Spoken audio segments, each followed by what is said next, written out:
আমরা শাহবাগে অবস্থান করছি, আমরা সচিবালয়ে গেছিলাম।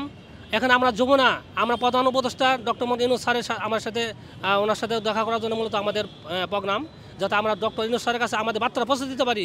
ইতিপূর্বে 5 বার আমরা স্মারকলিপি প্রধান ডক্টর মোহাম্মদ ইউনূস স্যারের কাছে দিয়েছি।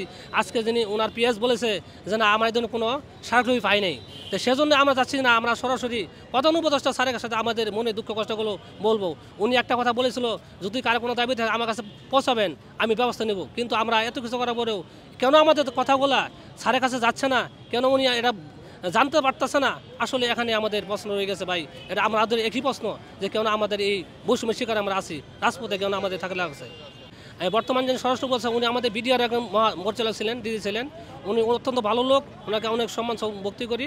উনি কিন্তু আমাদের প্রতিনিধির কাছে বিগত 15 মার্চে একটা প্রতিবেদন দেওয়ার কথা ছিল, ওনার সাথে কথা হয়েছে। 10 জন প্রতিনিধি গিয়েছিল, কিন্তু দুঃখের বিষয় উনি ওয়াদা দেওয়ার পরেও আমাদের সঙ্গে কথা বলেন না, আমাদের দেখা করে নাই।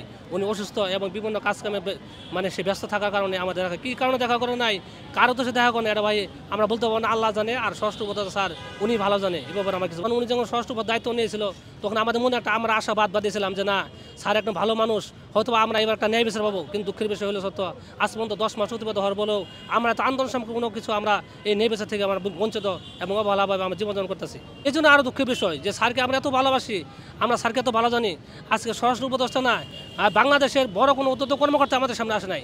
এতে বোঝা যায় আমরা মনে হয় দেশের নাগরিক না, আমরা দেশে যাযাবর। আর আমরা জানি না কিছু জন্য আসে না এবং কি আসল বিষয়। আসলে এই জন্য আমরা খুব মর্মাহত অবস্থায় আছি। For more updates, follow us on Facebook, subscribe our YouTube channel, get the latest update on www.daily-sun.com.